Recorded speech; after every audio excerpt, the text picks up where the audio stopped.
الحمد لله رب العالمين، والصلاة والسلام على أشرف المرسلين وعلى آله وصحبه أجمعين. أما بعد، أيها الناس، أوصيكم عباد الله ونفسي أولا بتقوى الله، فقد قال الله تعالى في قرآنه الكريم بعد أعوذ بالله من الشيطان الرجيم: بسم الله الرحمن الرحيم. يا أيها الناس اتقوا ربكم الذي خلقكم من نفس واحدة وخلق منها زوجها وبث منهما رجالا كثيرا ونساء، واتقوا الله الذي تساءلون به والأرحام، إن الله كان عليكم رقيبا. صدق الله العظيم. ബഹുമാനമുള്ള സത്യവിശ്വാസികളെ, മുഅ്മിനീങ്ങളെ, ജീവിതത്തിലുടനീളം അല്ലാഹുവിനെ തഖ്വ ചെയ്ത് അവൻ്റെ വിധിവിലക്കുകൾ അനുസരിച്ച് ജീവിക്കണമെന്ന് എന്നോടും നിങ്ങൾ ഓരോരുത്തരോടും വസിയത്ത് ചെയ്യുകയാണ്, ഓർമ്മപ്പെടുത്തുകയാണ്. അല്ലാഹു സുബ്ഹാനഹു വ തആല അവനെ യഥാർത്ഥ രൂപത്തിൽ തഖ്വ ചെയ്യാൻ നാം ഓരോരുത്തർക്കും തൗഫീഖ് നൽകി അനുഗ്രഹിക്കുമാറാകട്ടെ. നമ്മൾ ചെയ്യുന്ന സൽക്കർമ്മങ്ങളെ അല്ലാഹു പരിപൂർണമായി നമ്മിൽ നിന്നും ഖബൂലാക്കുമാറാകട്ടെ. പരിശുദ്ധമായ ജുമാക്ക് വേണ്ടി നാം ഒരുമിച്ച് കൂടിയതിന് അല്ലാഹു നമ്മിൽ നിന്നും സ്വാലിഹായ അമലായി സ്വീകരിക്കുമാറാകട്ടെ. നമ്മുടെ ജീവിതത്തിൽ വന്നുപോയ തെറ്റുകളെ അല്ലാഹു അവന്റെ മഹത്തായ കാരുണ്യം കൊണ്ട് വിട്ടുപുറത്ത് മാപ്പാക്കി തരുമാറാകട്ടെ.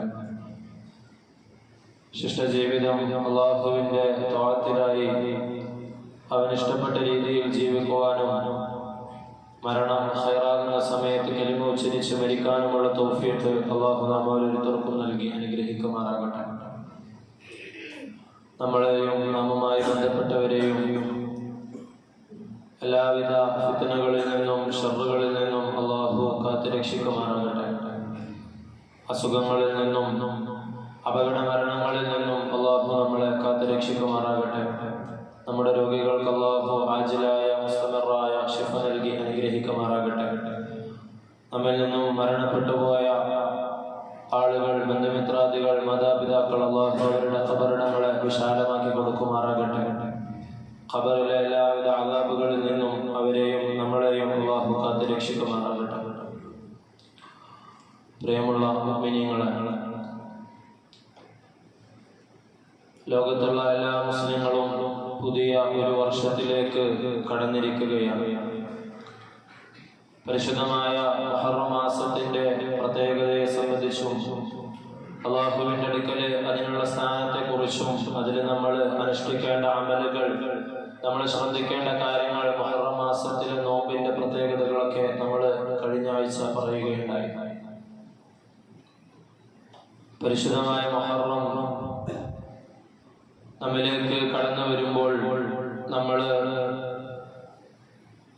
എല്ലാ വർഷവും അയവിറക്കുന്ന ഇസ്ലാമിക ചരിത്രത്തിലെ അവിസ്മരണീയമായ അതിപ്രധാനമായ മറ്റൊരു സംഭവമാണ് നബി സല്ലല്ലാഹു അലൈഹി വസല്ലമ തങ്ങളുടെ ജീവിതത്തിലും ഇസ്ലാമിക ചരിത്രത്തിലും വളരെയധികം പ്രാധാന്യം അർഹിക്കുന്ന ഒന്നാണ് തങ്ങളുടെ സഹാബാക്കളുടെയും തങ്ങളുടെയും ഹിജ്റ എന്ന് പറയുന്നത്. ഇസ്ലാമിക കലണ്ടറിന്റെ പ്രാരംഭമായി കൊണ്ട് മുഹറം മാസത്തിനെ നിശ്ചയിച്ചപ്പോൾ അതിന്റെ ഒരു കാരണം അത് സഹാബാക്കളുടെ ഹിജ്റ ആരംഭിച്ച മാസമായിരുന്നു എന്നതാണ്. നബി സല്ലല്ലാഹു അലൈഹി വസല്ലമ തങ്ങൾക്ക് നബുവത്ത് ലഭിച്ചതിന് ശേഷം 40 വയസ്സിന് ശേഷം 13 വർഷക്കാലം തങ്ങളുടെ 53ാമത്തെ വയസ്സ് വരെ ദഅവത്തുമായി നബി തങ്ങൾ കഴിച്ചുകൂട്ടിയത് മക്കയിലായിരുന്നു. തുടക്കം മുതൽ ഇത്രയും വർഷക്കാലം, അതിന്റെ പ്രാരംഭ കാലഘട്ടം മുതൽ തന്നെ നബി സല്ലല്ലാഹു അലൈഹി വസല്ലമ തങ്ങൾക്ക് നേരെയും ഇസ്ലാമിൽ വിശ്വസിക്കുന്ന മറ്റുള്ള സഹാബാക്കൾക്ക്, നബി തങ്ങളുടെ അനുയായികൾക്ക് നേരെയും ശത്രുക്കളുടെ ഭാഗത്ത് നിന്ന് പലവിധ പ്രയാസങ്ങളും നേരിടേണ്ടി വന്നിട്ടുണ്ട്.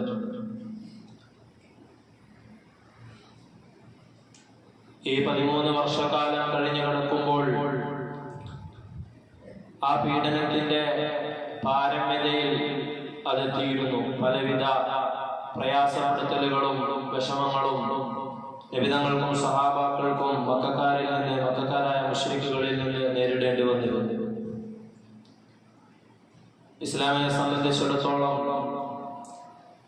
അതിന്റെ ഭാവി, അതിന്റെ ഇനിയുള്ള ദഅവത്ത് സുരക്ഷിതമല്ലാത്ത ഒരു സ്ഥലമായി മക്ക മാറിയ ഒരവസരത്തിലാണ് നബി സല്ലല്ലാഹു അലൈഹി വസല്ലമ തങ്ങൾ മറ്റുള്ള വഴികൾ അന്വേഷിക്കുന്നത്. അങ്ങനെ ആദ്യമായി ചെറിയൊരു സംഘം സഹാബാക്കൾ ഹബശയിലേക്ക്, അബിസീനിയയിലേക്ക്, ഇന്നത്തെ എത്യോപ്യയിലേക്ക് ഹിജ്റ പോവുകയുണ്ടായി. അവിടെ നജാഷി എന്ന അവിടുത്തെ ഭരണാധികാരിയുമായിട്ടുള്ള സംഭാഷണങ്ങളും മറ്റുമെല്ലാം ചരിത്രത്തിൽ നമുക്ക് വായിക്കുവാൻ സാധിക്കും. എന്നാൽ കുറച്ചു കാലത്തിന് ശേഷം ജഅഫർ റളിയല്ലാഹു അൻഹുവിന്റെ നേതൃത്വത്തിലുള്ള ആ സംഘം തിരിച്ചു വരികയും നബി തങ്ങള് മറ്റുള്ള പ്രദേശങ്ങളെ കുറിച്ച് അന്വേഷിക്കുകയും ചെയ്തു. ഹജ്ജിന്റെ കാലമാകുമ്പോൾ അല്ലെങ്കിൽ മക്കയിലേക്ക് മറ്റുള്ള കച്ചവട ആവശ്യങ്ങൾക്ക് വേണ്ടി അവിടുത്തെ ചന്തകളിലേക്ക്, അവിടുത്തെ ബസാറുകളിലേക്ക് വിദേശികൾ വരുമ്പോൾ അവരോട് നബി സല്ലല്ലാഹു അലൈഹി വസല്ലമ തങ്ങൾ ദഅവത്ത് ചെയ്യുകയും അവരുടെ നാട്ടിൽ ഇസ്ലാമിന്റെ ദഅവത്തിന് വേണ്ടിയുള്ള ആ ഭൂമി സജ്ജമാണോ എന്ന് അന്വേഷിക്കുകയും ചെയ്യുമായിരുന്നു. നബി തങ്ങൾ ദഅവത്തിന്റെ അന്വേഷണാർത്ഥം ത്വായിഫിലേക്ക് പോവുകയുണ്ടായി. എന്നാൽ മക്കക്കാരേക്കാൾ തങ്ങൾ അതിന് അയോഗ്യരാണെന്ന് അവരുടെ പ്രവർത്തനങ്ങൾ കൊണ്ട് തെളിയിച്ചു. അതിനുശേഷം ഹജ്ജിന്റെ സന്ദർഭത്തിൽ തന്നെ യസ്രിബുകാരുമായി, മദീനക്കാരുമായി നബി സല്ലല്ലാഹു അലൈഹി വസല്ലമ തങ്ങൾ സംസാരിക്കുകയും അത് ഒന്നാം അഖബ ഉടമ്പടിയിലേക്ക് എത്തിച്ചേരുകയും ഉണ്ടായി. നബി സല്ലല്ലാഹു അലൈഹി വസല്ലമ തങ്ങളിൽ അവർ വിശ്വസിക്കുകയും അങ്ങനെ അവര് പോയി ദഅവത്ത് ചെയ്ത് പിറ്റത്തെ വർഷം ഹജ്ജിന് കൂടുതൽ ആളുകൾ എത്തുകയും രണ്ടാമത്തെ അഖബ ഉടമ്പടി നടക്കുകയും ചെയ്തു. അങ്ങനെ വിശ്വാസികളായ ആ ചെറിയ സംഘത്തോടൊപ്പം നബി സല്ലല്ലാഹു അലൈഹി വസല്ലമ തങ്ങൾ മുസ്അബ് ഇബ്നു ഉമൈർ റളിയല്ലാഹു അൻഹുവിനെ മദീനക്കാർക്ക് ഇസ്ലാം പഠിപ്പിക്കാനും തുടർന്നുള്ള ദഅവത്തിന് അവർക്ക് നേതൃത്വം നൽകാനും വേണ്ടി നബി സല്ലല്ലാഹു അലൈഹി വസല്ലമ തങ്ങൾ അവരുടെ കൂടെ അയക്കുകയുണ്ടായി. അങ്ങനെ മദീന എല്ലാവിധത്തിലും സജ്ജമായപ്പോൾ നബി സല്ലല്ലാഹു അലൈഹി വസല്ലമ തങ്ങളുടെ സ്വഹാബാക്കൾക്ക് ഹിജ്റക്ക് വേണ്ടിയുള്ള അനുമതി കൊടുക്കുകയുണ്ടായി. ചെറിയ ചെറിയ സംഘങ്ങളായി മുഹറം മാസത്തിന്റെ തുടക്കത്തിലാണ് അവർ മദീനയിലേക്ക് യാത്ര പുറപ്പെടാൻ തുടങ്ങിയത്. അവര് ജനിച്ച് വളർന്ന പ്രിയപ്പെട്ടവരുടെ നാടും അവരെത്രയോ കാലം സമ്പാദിച്ചിരുന്ന എല്ലാ സമ്പാദ്യങ്ങളും അവരുടെ കുടുംബക്കാരെയും അവരുടെ വീടും എല്ലാം ഇസ്ലാമിന് വേണ്ടി, സ്വന്തം ആദർശം സംരക്ഷിക്കാൻ വേണ്ടി, ഈമാൻ കാത്തു സൂക്ഷിക്കാൻ വേണ്ടി അവർ മക്കയിൽ ഉപേക്ഷിച്ച് മദീനയിലേക്ക് ഹിജ്റ ചെയ്യാൻ സന്നദ്ധരാവുകയുണ്ടായി. അതീവ രഹസ്യമായിട്ടായിരുന്നു മുസ്ലിങ്ങൾ മക്കയിൽ നിന്ന് മദീനയിലേക്ക് ഹിജ്റ ചെയ്തത്. കാരണം അങ്ങനെ അവർ ഹിജ്റ ചെയ്യുന്നത് തടയാൻ വേണ്ടി എല്ലാവിധ വഴികളിലൂടെയും മുശ്രിക്കുകൾ ശ്രമിച്ചിരുന്നു. ഹദീസിന്റെ വചനങ്ങളിൽ നമുക്ക് കാണുവാൻ സാധിക്കും, അബൂ സലമ റളിയല്ലാഹു അൻഹു ആണ് ആദ്യമായി മദീനയിലേക്ക് ഹിജ്റ പോയത്. അതിനുശേഷം തുടരെ സംഘങ്ങളായും ഒറ്റക്കായുമെല്ലാം ഒരുപാട് സഹാബികൾ ഹിജ്റ ചെയ്യുകയുണ്ടായി. അങ്ങനെ അവസാനം നബി സല്ലല്ലാഹു അലൈഹി വസല്ലമ തങ്ങളും അബൂബക്കർ റളിയല്ലാഹു അൻഹുവും അലി റളിയല്ലാഹു അൻഹുവും മാത്രം മക്കയിൽ ബാക്കിയായി. അവരെ കൂടാതെ മക്കയിൽ ബാക്കിയുണ്ടായിരുന്ന മുസ്ലിങ്ങൾ സ്വന്തം ബന്ധുക്കൾ അല്ലെങ്കിൽ മക്കയിലെ പ്രമാണിമാർ പാർപ്പിച്ചിരുന്ന വീട്ടുതടങ്കലിലും മറ്റും വെച്ചിരുന്ന ചില്ലറ സഹാബാക്കളായിരുന്നു. നബി സല്ലല്ലാഹു അലൈഹി വസല്ലമ തങ്ങൾക്ക് അല്ലാഹുവിന്റെ ഭാഗത്തു നിന്നും ഹിജ്റയ്ക്ക് അനുമതി ലഭിച്ചപ്പോൾ നബി സല്ലല്ലാഹു അലൈഹി വസല്ലമ തങ്ങൾ അബൂബക്കർ റളിയല്ലാഹു അൻഹുവിനോട് ഹിജ്റയ്ക്ക് വേണ്ടി തയ്യാറാകുവാൻ പറയുകയുണ്ടായി. മക്കയിലുള്ള മുസ്ലിങ്ങളെല്ലാം യസ്രിബിലേക്ക് ഹിജ്റ ചെയ്തു എന്ന് അറിഞ്ഞ മുശ്രിക്കീങ്ങൾ അവരുടെ കൂടിയാലോചന കേന്ദ്രമായിരുന്ന ദാറുൽ നദ്വയിൽ ഒരുമിക്കുകയും മുസ്ലിങ്ങൾ ഇനിയൊരു ശക്തി ആർജിച്ചുകൊണ്ട് തങ്ങളുമായി സംഘട്ടനത്തിൽ ഏർപ്പെടുമെന്ന് ഭയന്നുകൊണ്ട് അത് നിർത്തലാക്കാൻ വേണ്ടി നബി സല്ലല്ലാഹു അലൈഹി വസല്ലമ തങ്ങളെ വധിക്കാൻ വേണ്ടി അവർ ആലോചിക്കുകയും ചെയ്തു. അങ്ങനെ മുഹമ്മദ് നബി സല്ലല്ലാഹു അലൈഹി വസല്ലമ തങ്ങളെ വധിക്കുകയാണെങ്കിൽ അതിന് പകരം ചോദിക്കാൻ വരുന്ന കുടുംബക്കാരെ തടയാൻ വേണ്ടി എല്ലാ ഗോത്രത്തിൽ നിന്നും ഓരോരുത്തരെ തിരഞ്ഞെടുക്കുകയും അവർ നബി സല്ലല്ലാഹു അലൈഹി വസല്ലമ തങ്ങളുടെ വീട് വളയുകയും ചെയ്തു.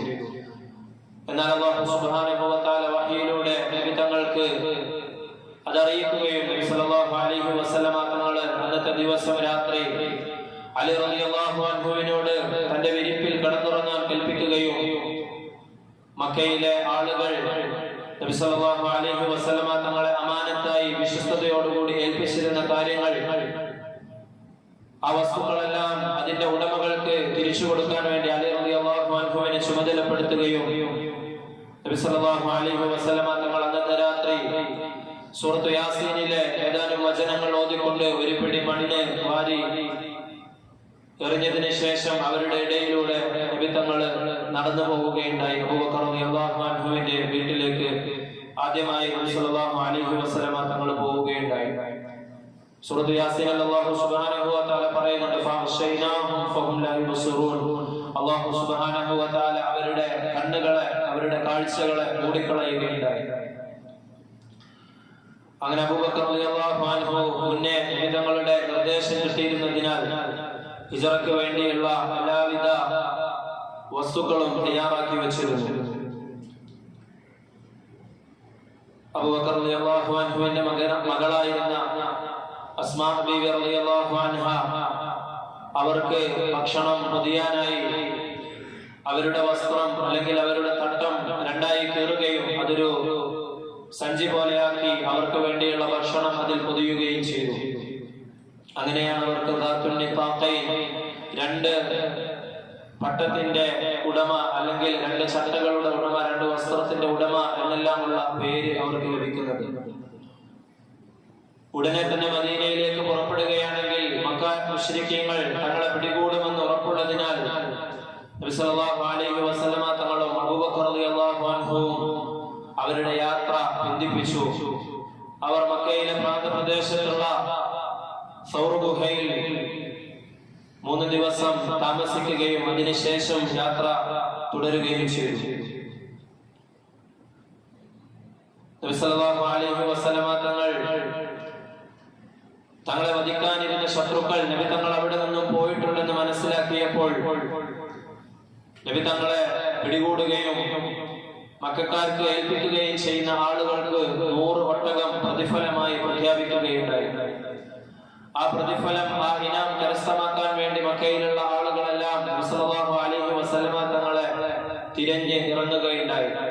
അങ്ങനെ നബി തങ്ങളും അബൂബക്കർ റളിയല്ലാഹു അൻഹുവും ഉണ്ടായിരുന്ന സൗർ ഗുഹയുടെ സമീപത്തും അവരെത്തുകയുണ്ടായി. എന്നാൽ അല്ലാഹുവിന്റെ ഇടപെടൽ കൊണ്ട് അവിടെ നിന്നും ചില പ്രാവുകളെയും ചിലന്തിയെയും ഒക്കെ കണ്ടതിന്റെ പേരിൽ അവിടെ മനുഷ്യരുണ്ടാകാൻ സാധ്യതയില്ല എന്ന ധാരണയിൽ അവർ തിരിച്ചു പോവുകയാണ് ഉണ്ടായത്. അബൂബക്കർ റളിയല്ലാഹു അൻഹു പറയുന്നത്, അവരെങ്ങാനും അവരുടെ കാൽച്ചുവട്ടിലേക്ക് നോക്കുകയാണെങ്കിൽ അത്രയും എളുപ്പത്തിൽ അവർക്ക് ഞങ്ങളെ കാണാൻ സാധിക്കുമായിരുന്നു. അവരെടുത്തെത്തിയപ്പോൾ അബൂബക്കർ റളിയല്ലാഹു അൻഹുവിനെ ആകെ ബേജാറായി. അദ്ദേഹത്തിന് സ്വന്തം ജീവനിലല്ല മറിച്ച് നബി സല്ലല്ലാഹു അലൈഹി വസല്ലമ തങ്ങൾക്ക് എന്തെങ്കിലും ബുദ്ധിമുട്ടുണ്ടാകുമോ എന്നുള്ള വിഷമമായിരുന്നു. അത് അബൂബക്കർ റളിയല്ലാഹു അൻഹു നബി സല്ലല്ലാഹു അലൈഹി വസല്ലമ തങ്ങളോട് പങ്കുവെക്കുകയും ചെയ്തു. നബി സല്ലല്ലാഹു അലൈഹി വസല്ലമ തങ്ങൾ അബൂബക്കർ റളിയല്ലാഹു അൻഹുവിനെ സമാധാനിപ്പിച്ചുകൊണ്ട് പറയുന്നത് അല്ലാഹു സുബ്ഹാനഹു വ തആല ഖുർആനിൽ പറയുന്നത് ഇദ് യഖൂലു ലിസ്വാഹിബിഹി ലാ തഹ്സൻ ഇന്നല്ലാഹ മഅന മാ ളന്നക ബിസ്നൈനി അല്ലാഹു സാലിസുഹുമാ. അല്ലാഹു മൂന്നാമനായിട്ടുള്ള രണ്ടാളുകളുടെ വിഷയത്തിൽ അബൂബക്കറെ എന്താണ് നിന്റെ വിചാരം? നീ ഭയപ്പെടേണ്ടതില്ല. ലാ തഹ്സൻ ഇന്നല്ലാഹ മഅന, തീർച്ചയായും അല്ലാഹു നമ്മോടൊപ്പം ഉണ്ടെന്ന് പറഞ്ഞുകൊണ്ട് നബി സല്ലല്ലാഹു അലൈഹി വസല്ലമ തങ്ങൾ അബൂബക്കർ റളിയല്ലാഹു അൻഹുവിനെ സമാധാനിപ്പിക്കുകയുണ്ടായി. നബി തങ്ങള് ഹിജ്റ ആരംഭിച്ചത് സഫർ മാസം 27-നാണെന്ന് ഹദീസിന്റെ വചനങ്ങളിൽ നമുക്ക് കാണുവാൻ സാധിക്കും. അങ്ങനെ കുറച്ചു ദിവസം അവരവിടെ താമസിച്ചു. അബൂബക്കർ റളിയല്ലാഹു അൻഹുവിന്റെ മകനായിരുന്ന അബ്ദുല്ലാഹ് റളിയല്ലാഹു അൻഹു അദ്ദേഹം മക്കയിലുള്ള സ്ഥിതിഗതികൾ അന്വേഷിക്കുകയും ഈ ഗുഹയിലേക്ക് വൈകുന്നേരമാകുമ്പോൾ വിവരമെത്തിക്കുകയും ചെയ്തു. ആമിർ ഇബ്നു ഫുഹൈർ എന്ന് പറയുന്ന അബൂബക്കർ റളിയല്ലാഹു അൻഹുവിന്റെ സഹചാരി, അദ്ദേഹം ആടുകളെ ആ ഗുഹാമുഖത്ത് കൊണ്ടുവരികയും മനുഷ്യരുടെ കാൽപ്പാടുകൾ മായ്ക്കുകയും നബി തങ്ങൾക്കും അബൂബക്കർ റളിയല്ലാഹു അൻഹുവിനുള്ള പാല് കറന്നു കൊടുക്കുകയും ചെയ്യുമായിരുന്നു. അങ്ങനെ 3 ദിവസത്തിന് ശേഷം രണ്ടുപേരും ഗുഹയിൽ നിന്നും മദീനയിലേക്ക് പോകുന്ന സാധാരണ പതിവില്ലാത്ത ഒരു മാർഗത്തിൽ നിന്നും തെറ്റിക്കൊണ്ട് മറ്റൊരു വഴിയിലൂടെ മദീനയിലേക്ക് പുറപ്പെടുകയുണ്ടായി. 3 ദിവസം പിന്നിട്ടിരുന്നെങ്കിലും ആ സമയത്ത് നബി സല്ലല്ലാഹു അലൈഹി വസല്ലമ തങ്ങൾക്ക് വേണ്ടിയുള്ള തിരച്ചില് ശത്രുക്കൾ തുടർന്നുകൊണ്ടിരുന്നു. അങ്ങനെ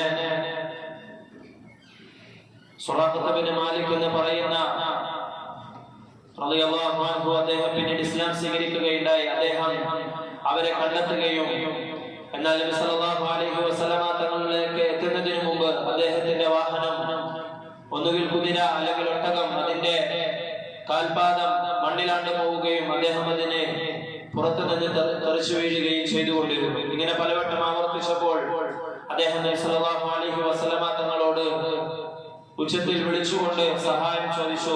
നബി തങ്ങൾ അദ്ദേഹത്തിന് സഹായം കൊടുക്കുകയും അദ്ദേഹത്തോട് പറഞ്ഞു, ഈ ദീൻ തീർച്ചയായും ലോകം മുഴുവൻ എത്തുക തന്നെ ചെയ്യും.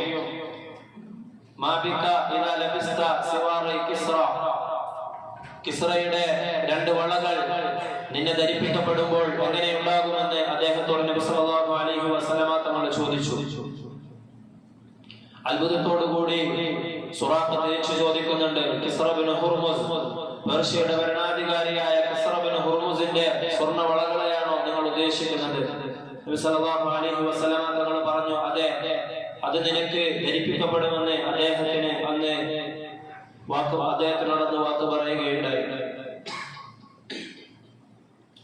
അങ്ങനെ പിന്നീട് ഉമർ റളിയല്ലാഹു അൻഹുവിന്റെ ഭരണകാലത്ത് കിസ്റ പേർഷ്യ കീഴടക്കിയപ്പോൾ കിസ്റയുടെ 2 വളകൾ നബി സല്ലല്ലാഹു അലൈഹി വസല്ലമ തങ്ങളുടെ വാക്ക് പുലരുന്നത് പോലെ ഉമർ റളിയല്ലാഹു അൻഹു അത് സുറാഖത്ത് ധരിപ്പിക്കുകയുണ്ടായി എന്ന് ചരിത്രത്തിൽ നമുക്ക് കാണുവാൻ സാധിക്കും.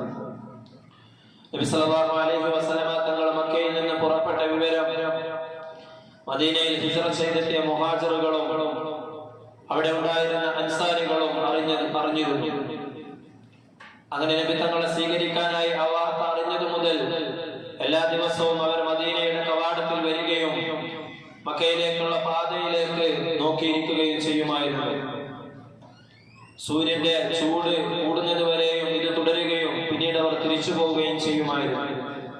അങ്ങനെ ദിവസങ്ങളോളം ആവർത്തിക്കുകയും ഒരു ദിവസം അവരെല്ലാവരും മടങ്ങിപ്പോയ സമയത്ത് ഒരു ജൂതൻ ഉയരമുള്ള ഒരു സ്ഥലത്ത് ഒന്നുകിൽ അദ്ദേഹത്തിന്റെ വീടിന്റെ മുകളിൽ അല്ലെങ്കിൽ അദ്ദേഹത്തെ ഒരു ഈത്തപ്പന മരത്തിന്റെ മുകളിൽ അവിടെ നിന്ന് അദ്ദേഹം 2 പേർ വരുന്നത് കാണുകയും അറബികളെ നിങ്ങൾ കാത്തിരുന്ന ആൾ വരുന്നുണ്ട് എന്ന് വിളിച്ചു പറയുകയും ചെയ്തു. അങ്ങനെ തിരിച്ചുപോയ മുഹാജിറുകളും അൻസാറുകളും എല്ലാം മടങ്ങിയെത്തുകയും നബി സല്ലല്ലാഹു അലൈഹി വസല്ലമ തങ്ങളെ കാത്തു നിൽക്കുകയും ചെയ്തു. ആരാണ് നബി എന്നറിയാത്ത ആളുകൾ പരസ്പരം അങ്ങോട്ടും ഇങ്ങോട്ടും ചോദിക്കുന്നത് കണ്ട അബൂബക്കർ റളിയല്ലാഹു അൻഹു അദ്ദേഹത്തിന്റെ വസ്ത്രം എടുത്തുകൊണ്ട് നബി സല്ലല്ലാഹു അലൈഹി വസല്ലമ തങ്ങൾക്ക് തണൽ നൽകുകയും അതിലൂടെ നബി തങ്ങൾ അതുവരെ കാണാതിരുന്നവർക്കും നബി സല്ലല്ലാഹു അലൈഹി വസല്ലമ തങ്ങളെ ആരാണെന്ന് വിദൂരത്തിൽ നിന്ന് തന്നെ മനസ്സിലാക്കുകയും ചെയ്തു. നബി സല്ലല്ലാഹു അലൈഹി വസല്ലമ തങ്ങൾ അംർ ഇബ്നു ഔഫിന്റെ ഒരു ഭവനത്തിലേക്ക് പോവുകയുണ്ടായി. ആ സ്ഥലത്ത് നബി തങ്ങൾ എത്തിച്ചേരുന്നത് റബീഉൽ അവ്വൽ മാസം 12-ാം തീയതിയാണ്. അവിടെ നിന്നും കുറച്ചകലെയുള്ള ഖുബാ എന്ന സ്ഥലത്തേക്ക് പോകുകയും നബി തങ്ങൾ അവിടെ ഒരു പള്ളി നിർമ്മിക്കുകയും ചെയ്തു. അല്ലാഹു പരിശുദ്ധമായ ഖുർആനിലൂടെ പരിചയപ്പെടുത്തുന്ന ലമസ്ജിദുൻ ഉസ്സിസ അല തഖ്വ, തഖ്വയിൽ അധിഷ്ഠിതമായ പള്ളി, തഖ്വയുടെ മേൽ സ്ഥാപിക്കപ്പെട്ട പള്ളി എന്നെല്ലാം പരിചയപ്പെടുത്തുന്നത് ഖുബായിൽ നബി സല്ലല്ലാഹു അലൈഹി വസല്ലമ തങ്ങൾ നിർമ്മിച്ച പള്ളിയാണ്. കുറച്ചുനാൾ നബി സല്ലല്ലാഹു അലൈഹി വസല്ലമ തങ്ങൾ അവിടെ തങ്ങിയ ശേഷം പിന്നീട് മദീനയുടെ മധ്യഭാഗത്തിലേക്ക് ഒരു വെള്ളിയാഴ്ചയാണ് യാത്ര തുടരുന്നത്. അങ്ങനെ ബനൂ സാലിം ഇബ്നു ഔഫ് ഗോത്രത്തിന്റെ വാസസ്ഥലത്തെത്തിയപ്പോൾ ജുമുഅക്ക് സമയമാവുകയും നബി സല്ലല്ലാഹു അലൈഹി വസല്ലമ തങ്ങൾ 100ഓളം വരുന്ന സ്വഹാബികളോടൊത്ത് ജുമുഅ നിർവഹിക്കുകയും ചെയ്തു. അവിടെയുള്ള വാദി സുൽബ് എന്ന് പറയുന്ന സ്ഥലത്ത് പിന്നീട് ഒരു പള്ളി നിർമ്മിക്കപ്പെട്ടു. മസ്ജിദുൽ ജുമുഅ എന്നാണ് ആ പള്ളി അറിയപ്പെടുന്നത്. ജുമുഅക്ക് ശേഷം വീണ്ടും നബി സല്ലല്ലാഹു അലൈഹി വസല്ലമ തങ്ങൾ മദീനയിലേക്കുള്ള യാത്ര തുടർന്നു. നബി തങ്ങളെ സ്വീകരിക്കാൻ വേണ്ടി മദീനയിലെ പാതയിലെല്ലാം തന്നെ സഹാബികൾ ഒരുമിച്ച് കൂടിയിരുന്നു. അവർ നബി സല്ലല്ലാഹു അലൈഹി വസല്ലമ തങ്ങളെ ആശീർവദിക്കുകയും പാട്ടുകൾ പാടിക്കൊണ്ട് നബി തങ്ങൾക്ക് സ്വാഗതം അരുളുകയും ചെയ്തു. ത്വലഅൽ ബദ്റു അലൈന എന്ന് തുടങ്ങുന്ന പാട്ട് പാടിക്കൊണ്ടാണ് നബി സല്ലല്ലാഹു അലൈഹി വസല്ലമ തങ്ങളെ വരവേറ്റത്. ഓരോ ഗോത്രത്തിന്റെയും ഓരോ കുടുംബത്തിന്റെയും അടുത്തുകൂടെ കടന്നു പോകുമ്പോഴും അവരെല്ലാം നബി തങ്ങൾക്ക് സ്വാഗതം അരുളുകയും തങ്ങളുടെ വാസസ്ഥലത്ത് താമസിക്കണമെന്ന് നബി സല്ലല്ലാഹു അലൈഹി വസല്ലമ തങ്ങളോട് പറയുകയും ചെയ്തുകൊണ്ടിരുന്നു. അങ്ങനെ ബനു സാഇദയുടെയും ബനു ഹാരിസ്, ബനു അദി ഇബ്നു നജ്ജാർ ഇങ്ങനെ തുടങ്ങുന്ന ഗോത്രങ്ങളുടെ എല്ലാം വാസസ്ഥലത്തുകൂടെ നബി സല്ലല്ലാഹു അലൈഹി വസല്ലമ തങ്ങൾ കടന്നുപോയി. എല്ലാവരോടും നബി തങ്ങൾ ഒരേ മറുപടിയാണ് പറഞ്ഞത്. ഒട്ടകത്തെ പിടിക്കാനും അതിന്റെ കടിഞ്ഞാൺ പിടിക്കാൻ ശ്രമിക്കുന്നവരോടെല്ലാം നബി തങ്ങൾ പറഞ്ഞു, ദഅൂഹാ ഫഇന്നഹാ മഅ്മൂറ, അതിനെ നിങ്ങൾ വിട്ടേക്കുക, അത് കൽപ്പിക്കപ്പെട്ടിട്ടുള്ള മൃഗമാണ്. അല്ലാഹു സുബ്ഹാനഹു വ തആല അതിനെ സ്ഥലം നിശ്ചയിച്ചു കൊടുത്തിട്ടുണ്ട്, ആ സ്ഥലത്ത് അത് നിൽക്കുന്നതാണെന്ന് നബി സല്ലല്ലാഹു അലൈഹി വസല്ലമ തങ്ങൾ അവരോട് പറഞ്ഞു. അങ്ങനെ ബനു മാലിക് ഇബ്നു നജ്ജാറിന്റെ വാസസ്ഥലത്തെത്തിയപ്പോൾ ഒട്ടകം മുട്ടുകുത്തുകയും നബി തങ്ങൾ അവിടെ ഇറങ്ങുകയും ചെയ്തു. പിന്നീട് നബി സല്ലല്ലാഹു അലൈഹി വസല്ലമ തങ്ങൾ മസ്ജിദുൻ നബവി നിർമ്മിച്ചപ്പോൾ ആ ഒട്ടകം മുട്ടുകുത്തിയ സ്ഥലത്തായിരുന്നു പള്ളിയുടെ കവാടം. അന്ന് ആ ഒട്ടകം മുട്ടുകുത്തുന്ന സമയത്ത് അവിടെ ഈത്തപ്പഴങ്ങൾ ഉണക്കാൻ ഇട്ടിരുന്ന ഒരു കളമായിരുന്നു അന്നുണ്ടായിരുന്നത്. ആ സ്ഥലം ആ ഗോത്രത്തിലെ ബനു മാലിക് ഇബ്നു നജ്ജാറിന്റെ ഗോത്രത്തിലെ മുആദ് ഇബ്നു ഖഫ്റ എന്ന് പറയുന്ന ആളുടെ അധീനത്തിലുണ്ടായിരുന്ന, അദ്ദേഹത്തിന്റെ കീഴിലുണ്ടായിരുന്ന 2 അനാഥ മക്കളുടേതായിരുന്നു. സഹൽ എന്നും സുഹൈൽ എന്നും പേരുള്ള 2 അനാഥ കുട്ടികളുടെയായിരുന്നു ആ സ്ഥലം. പിന്നീട് നബി സല്ലല്ലാഹു അലൈഹി വസല്ലമ തങ്ങൾക്ക് ആ സ്ഥലത്തിന് വില നിശ്ചയിക്കുകയും അത് നബി തങ്ങൾ അവരിൽ നിന്ന് വാങ്ങുകയും ചെയ്യുകയുണ്ടായി. അവിടെയാണ് നബി സല്ലല്ലാഹു അലൈഹി വസല്ലമ തങ്ങൾ പിന്നീട് പള്ളി നിർമ്മിക്കുന്നത്. പ്രിയമുള്ളവരെ, ഹിജ്റ നമ്മൾ പഠിക്കുമ്പോൾ ഹിജ്റയിൽ നിന്നും ഒരുപാട് പാഠങ്ങൾ നമ്മൾ മനസ്സിലാക്കേണ്ടതുണ്ട്. നബി സല്ലല്ലാഹു അലൈഹി വസല്ലമ തങ്ങൾ ഒരുപാട് ലക്ഷ്യങ്ങൾ വെച്ചുകൊണ്ടാണ് ഹിജ്റക്ക് തയ്യാറായതും ഹിജ്റ ചെയ്തതും. നബി തങ്ങൾക്ക് ആ സമയത്ത് അവതരിച്ച സൂറത്തുൽ ഇസ്രായിൽ അല്ലാഹുവിന്റെ ഓരോ കൽപ്പനകളും നമ്മൾ പരിശോധിക്കുകയാണെങ്കിൽ അതെല്ലാം ഹിജ്റക്ക് വേണ്ടി നബി സല്ലല്ലാഹു അലൈഹി വസല്ലമ തങ്ങൾ ഒരുക്കുന്നതായിരുന്നു എന്ന് നമുക്ക് കാണുവാൻ സാധിക്കും. അതുപോലെ തന്നെ നബി സല്ലല്ലാഹു അലൈഹി വസല്ലമ തങ്ങളുടെ ദുആകളിലും നബി തങ്ങൾ ഹിജ്റക്ക് വേണ്ടി തയ്യാറെടുക്കുന്നതും അതിനു വേണ്ടിയിട്ടുള്ള നബി തങ്ങളുടെ ലക്ഷ്യങ്ങളുമെല്ലാം വ്യക്തമാക്കുന്നതായിട്ട് നമുക്ക് കാണുവാൻ സാധിക്കും. അല്ലാഹു സുബ്ഹാനഹു വ തആല ഇസ്ലാമിക ചരിത്രത്തെ നന്നായി അറിയാനും അതിലുള്ള ഗുണപാഠ